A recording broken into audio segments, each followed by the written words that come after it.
Killer, man. Well, I appreciate the time. I'm glad we're finally getting to talk after the summer show got postponed, and wanted to check in on that a little bit and see what happened exactly. You got injured riding a motorcycle or something? Yeah, I did. I had a crash back in June. It was man, it was probably only like 2 to 3 weeks before when the shows were supposed to be. Right. So it was not ideal, really. Broke my hand and broke my few parts of my shoulder there. And I mean, a broken hand you could still pretty much play the shows with, but the shoulder had me.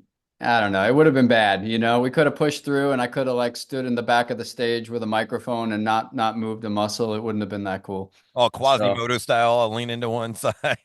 yeah, yeah. But it was tough. It was 4 months or so of occupational therapy and physical therapy. I had surgery on my hand, and it was kind of worse than I thought it was. Oh, But it's all pretty much coming around, you know. I'm playing instruments again and back to normal, basically.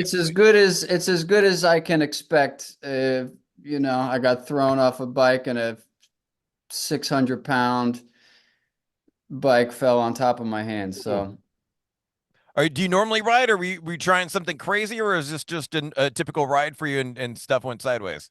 yeah, no, I've been riding since I was 10 pretty much. And so I've been racing vintage flat track for the let's see, pretty much since 2018. So I guess that's the last 6 years or so. Oh, wow. And by and large, it's gone mostly problem free. You know, I've had a few get offs, but they're usually none of it's resulted in real injuries. So I guess I got away with it for a while. And this was kind of a silly one. I was riding somebody else's bike that I've Ah, never ridden before, and it just didn't act the way I expected it to in a turn. And you know, one minute you're having fun, and the next minute it was you're waking up and track workers are standing over you asking if you know where you are and what year it is. wow. Well, glad you survived all of that, and certainly want to get into the music. Just wanted to check in on the physical side of things. And speaking of the music, kind of walk me through this because this timeline as far as getting the band back together and this reunion. I imagine the pandemic kind of halted things a little bit for you too. For sure, it did. We had a couple shows that got kicked down the road a year or two around that time that we've kind of done, you know, we got back together in 2015, 2016, and we did a handful of shows, and it was a lot of fun. And then for whatever reason, took another 3 years off. And then, of course, decided to do a couple more right before everything got shut down and everything got canceled for everybody. And ironically, man, those shows got postponed over a year and a half. And it was like two shows in Brooklyn and one show on Long Island. And right before the rescheduled dates, some new flavor of COVID broke out, and like every last person at the show got sick even after the postponement. But Oh, wow. so we did those, and then took another year and a half off or so. You know, it's just kind of it's pretty. We get together when we can get together and when it suits everybody's schedule, and it's just a very low pressure thing for fun at this point, you know.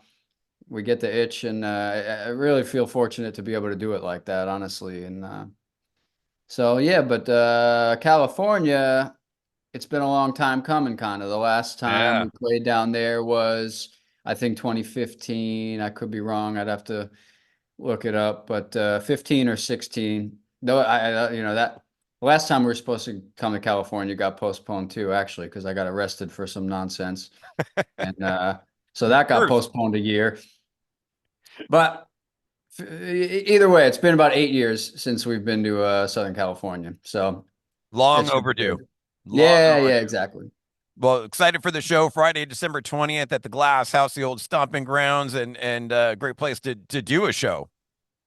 Indeed. And we've had many great shows there in the past, and I'm just happy to see that it's still there and it's all still happening and it's going to feel pretty comfortable. It's a lot of clubs don't last, unfortunately, Yeah. for various reasons. And so it's real nice to be able to go play a place with some history like that. And it's got a little bit of a facelift since you've been there. I mean, it still looks the same pretty much inside and out, but there's a little bit more structure to it instead of a free for all that it kind of used to be. But it's still a great venue and cool that you still had Dead American and Sledges out with you. Yeah, yeah, we're happy that the rescheduling was able to work with them, and so it's all gonna go ahead as originally planned. And we're celebrating the 21st anniversary of the fiction we live in. Let's see, 2003. So yeah, yeah, that's right. We It's always legal. released albums on odd years, it seemed. 2001, 2003, 2005, 2007. It was always staggered like that. So yeah, you got 21 years since that one. Pretty unbelievable. That record really changed a lot of things for us. Yeah. Took us around the world, man. I'll tell you, it's I feel very fortunate to have had the experiences that I had with the band and during the time that we got to have them too. Yeah, I mean, it's ironic because I just celebrated my 20th anniversary at the radio station.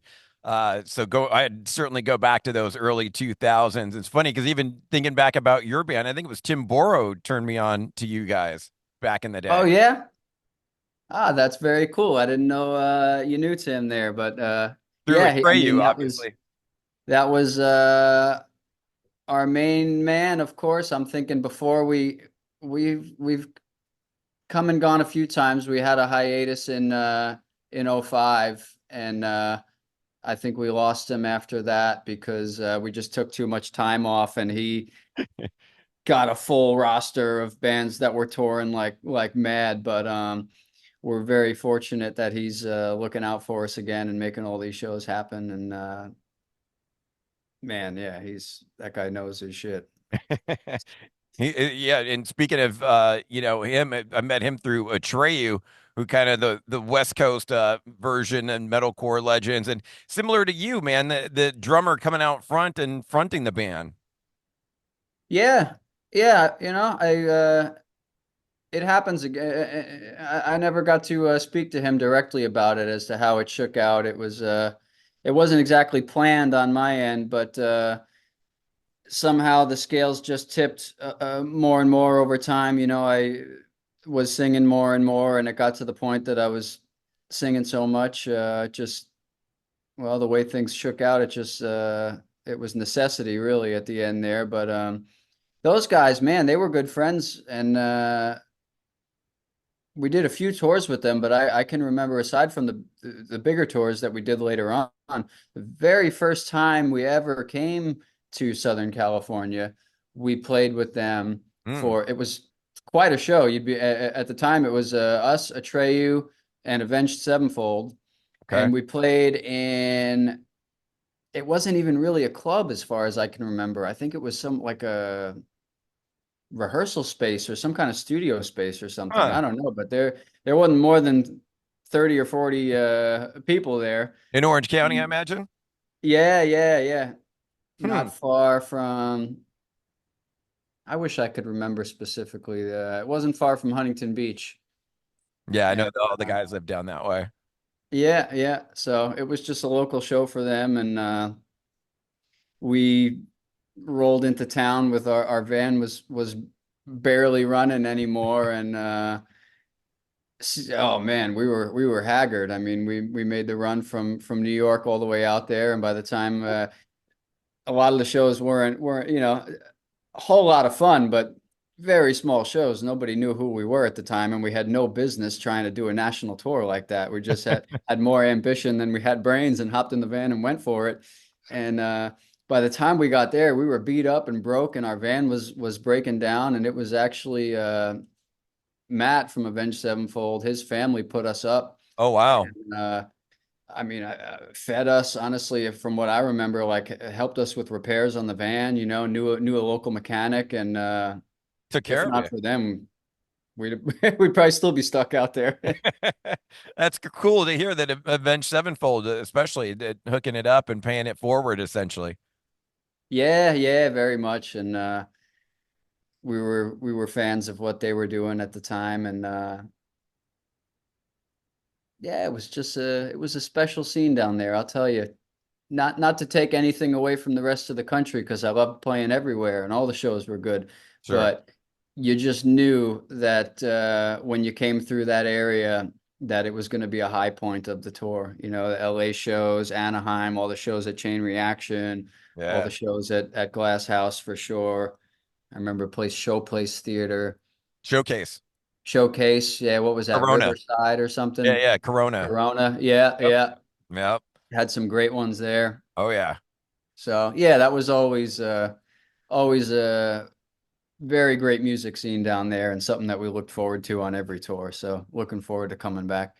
Speaking of the old days, kind of cool too. You're an alumnus of the Warp Tour coming back and doing like 3 or 4 shows throughout the country. They're doing Long Beach for Southern California. They haven't announced the lineup yet, but the date. It's kind of bummed it wasn't at the Fairplex in Pomona like the Warp Tour normally was. But certainly you played the Warp Tour a bunch of times and wanted to think back to those memories. Is there a quintessential Warp Tour band for you? Is there one band that when you think of the Warp Tour you think of?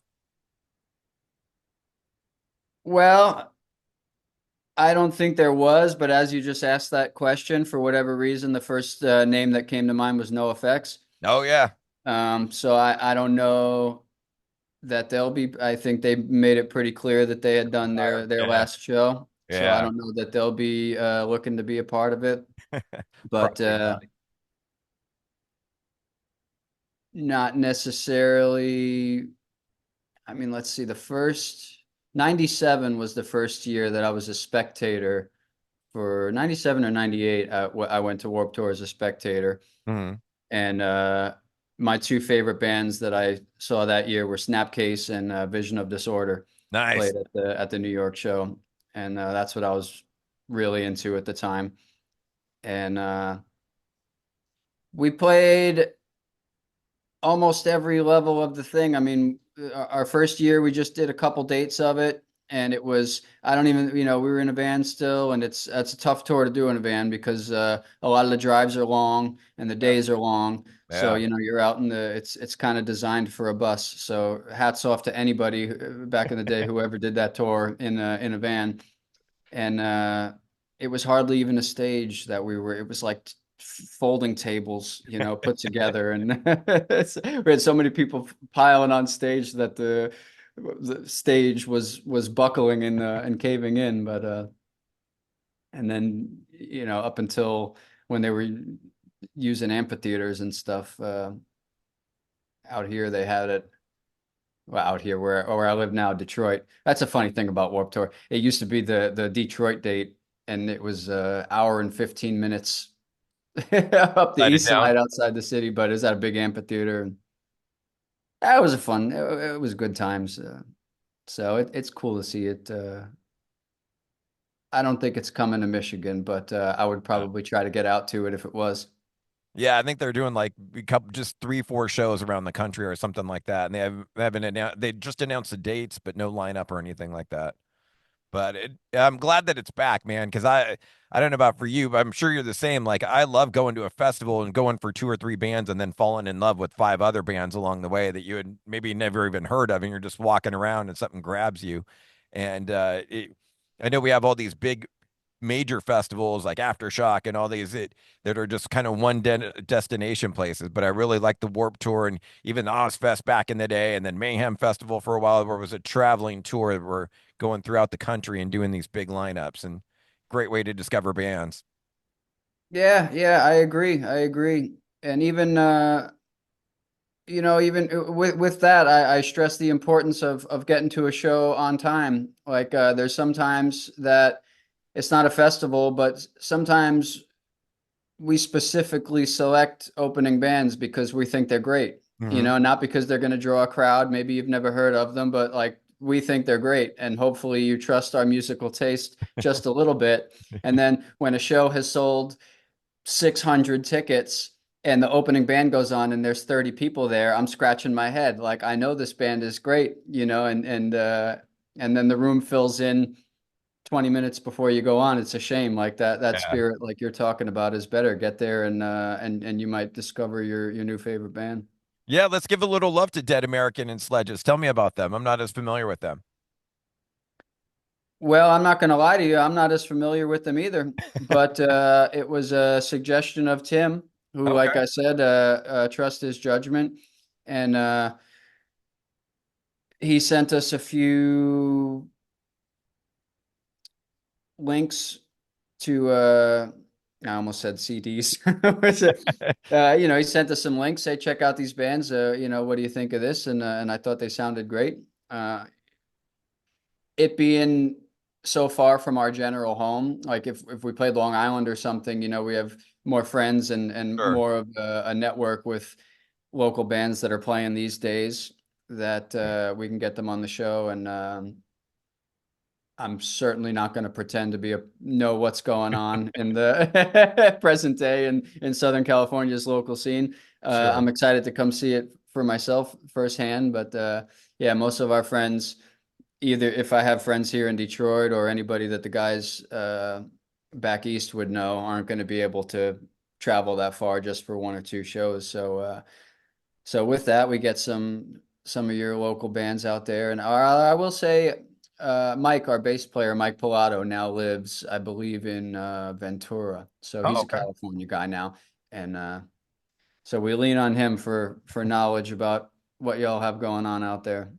Love it, man. And I mentioned it earlier, we're celebrating the 21st anniversary of The Fiction We Live. Does that mean we're playing the album in its entirety or anything, or just kind of celebrating and playing majority of tracks from it, or There'll be a good handful of tracks from it. It's not going to be the in order front to back kind of thing, and there's one or two tracks on there that I don't think we've ever played live, but hopefully all the ones that you want to hear most are going to be in the set list, and as long with a little something from every album, pretty much. So yeah, imagine like Autumn's monologue might be a little bit difficult to. that's exactly one that we've certainly never played live. Years ago, Melanie did used to come do some things at shows with us, but Mm. we never, it's so funny that song, which is some people's favorite songs, and it was almost used as like a gateway for people that had friends that didn't listen to heavy music at Right, all, and they right. would kind of like bait them with that song to get them to listen to the rest of the stuff. So it's some people's favorite song. I'm sure if I went on YouTube or something like that and checked, it may have more views than a lot of our other songs. Sure. And it's ironic because the mastering engineer who mastered that album, we're going track by track, and as he's mastering, he's like he was into heavy stuff and he's grooving and he's like, this is great. You guys got some great stuff going on. He pulls up that track to master it, and it was like Record he scratch. almost got angry. He hated it, and he was like, I'm not going to tell you what to do, but I don't understand how this has any business on the record whatsoever. Like he was just pissed. I think What it's can you good. do? It's that was one of the beautiful things about our band is that we were impervious to those sort of suggestions. We just did what we were feeling, and it was like, all right, duly noted, but we like it, and it's going on the record. I think it's kind of a cool palate cleanser because the record is so heavy, and then you hear that, and it kind of brings it back down, and then explodes again, and it kind of you have to have those highs and lows. You can't just be high all the time. I've tried, and you're right. Yeah, peaks and valleys for Yeah, sure. You yeah. need it for the contrast. Absolutely. And speaking of that album, I got to ask about the After Dinner Payback. And I know certainly in that time there was a kind of a trend going on of just coming out with the most outlandish titles for either bands or song names. But when I first got the CD and first heard that song, and I don't know, I had just always had this visual of like a couple at dinner and like, oh, you wait till this dinner's over and then we're gonna get into it. But just having to have that restraint for a period of time before getting able to explode. Was there any backstory Keep behind that song, or am I keep just reading too much keeping the into it? peace in public there. Yeah, Yeah, I yeah. like that. I like that until not wanting to make a scene. Right, right. Like, oh, once dinner is over, we're gonna get it, but now I'm gonna hold it together for now. Was there any sort of theme or thought in that song or direction, or did talk to me about it a little bit? That one I would say our good buddy that we did the first two records with, Scott Gross, played guitar on the first records. I give him full credit. He came up with that title and a couple of the other ones, and some of it was complete nonsense, and it's just like you said, you know, it was a song title became a full sentence. They Right, were all like it right. just one got longer than the other, and I think we it got more ridiculous as time went on. In the 2005, the Abandon Your Friends album, there were titles like the funny thing about getting pistol whipped. Yeah, Like it was like it just kind of at had the the time it was like see what you can get away with, and in a way the music was very serious, so be a little bit more lighthearted about the titles, sort of, I think. little tongue in the cheek. Yeah, exactly. Well, dude, I appreciate all the time. Last thing I got to hit you with, we're an old school radio station. We do a feature called Mandatory Metallica, which you're going to be a part of, and I'm sure being a drummer as a kid, you grew up on Metallica. Oh man, for sure, for sure. And my dad was a metalhead. So when I Perfect. was, I'm 42 now. So I was born in 1982. So in 1992, Metallica and Guns N' Roses were on a Oh yeah. very famous tour together, and I was fortunate as a 10-year-old little boy to be at Meadowlands Giant Stadium. Got to Nice. see that show in New Jersey, and it was. Well, I got to see them a few times. I was really spoiled that my dad was into metal and had no problem. Like, I'd always be too tired to go to school the next day, but he always made it a point to get me. So, yeah, I saw some amazing Metallica shows when I was a kid, for sure. Let me get your take on my Metallica debate. Me and my buddy been duking it out over their best album, their best thrash metal album, and come down on opposing sides. So it'd be cool to get yours. It's album 2 versus 3. Ride the Lightning versus Master of Puppets. If you had to choose one out of those two.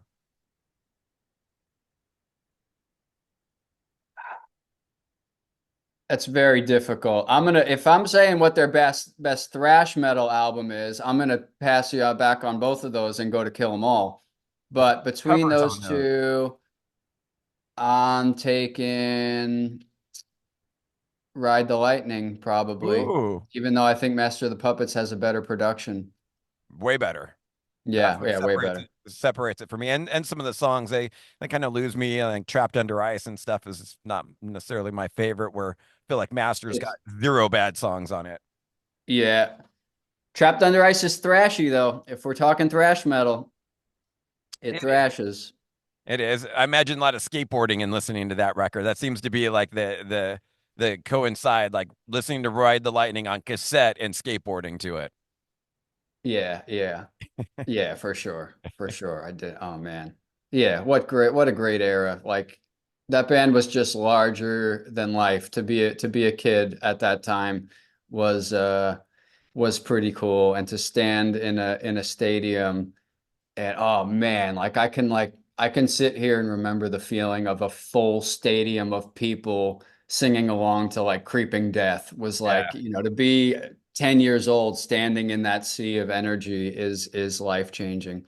Um, it was like an era where, you know, it was out of my mind for a little while, but it's I really enjoy playing piano these days, and I actually just dusted off some stuff because I wanted to big Cliff Burton fan, and I Yeah. was trying to rework And pulling it, teeth oh anesthesia wow. onto the piano. Wow. I'd like to hear So that, man. when I get it sounding good, yeah, maybe I'll make a video and send it your way. You got to, man. That would be because as soon as you said Cliff, that's immediately where my either that or Orion, certainly. Oh my goodness, yeah.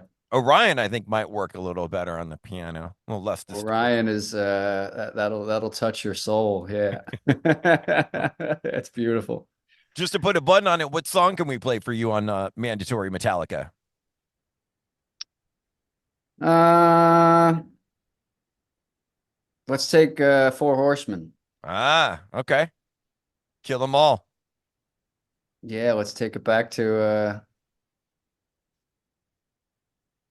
well, all right. See, I'm allowing my opinion to there's too many gears turning and I'm like, well, okay, it's for radio, right? So Any typically song. speaking, you're not going to pick like a 7-minute Oh song no, no, no. It's or mandatory Metallica. We'll play any. I'll play Pulling Teeth, whatever.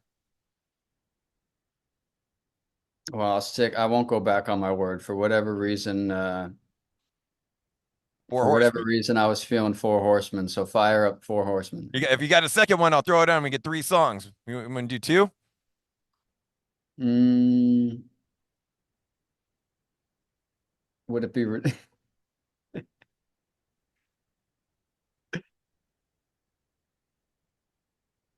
To live is to die. Oh, Would come on. that be too long? Now Either that or Call of Cthulhu or something. we Like, go. are we getting Now you're just looking for the 17-minute songs. how much? 20 I minutes. feel like a bad fan because I have not. Well, whatever. Like I said, I'm just presently I've been playing piano, so I've been listening to a lot of different stuff to inspire that. But I have not I shouldn't even be admitting it. I haven't listened to the new record. 72 Seasons is it called? Yeah, it's great, dude. Listen to it. Listen to it. I've heard it's great, and here I am sitting here. Um, if there's a possible thing as too much, I don't want to discourage anybody from making music because it's great, but like the floodgates are open, and there is so much stuff that I feel like if I don't get to it as soon as I'm thinking about it, You lose it. well, I got I don't know, I got a full plate at the moment. I got a 1.5-year-old that I'm Oh, chasing wow. around. So I gotta, since I just told you that I haven't listened to, I have this embarrassing moment where I have to admit to the world that I didn't check out the new record. So if I don't do it as soon as we close the computer here, It'll you can never happen. slap me when you see me in California. I will. I'll make sure run through the track listing with you and get a comment on every song when I see you at the class. Okay, fair enough, fair enough. Beautiful. Thank you so much for the time and great chat and super stoked for the show at the Glasshouse and hopefully I'll get a chance to see you there. Appreciate it. Yeah, I'm happy we did it. I had a weird start to my day here. I had a weird day and I was in a foul mood and I almost wasn't up for it and I'm glad I didn't cancel and it was a pleasure talking to you and just thank you very much for taking any interest in the band and supporting us after all these years. Of course, glad to see you're back and cannot wait for this show, man. I was bummed when it got postponed earlier in the year and so glad that it got rescheduled before the end of the year here. So really looking forward to that show and I'll be in touch with the interview and all that stuff as well. Very cool. Thank you very much. Thanks, man. We'll see you at the Glass House. All right, see you then. Bye-bye.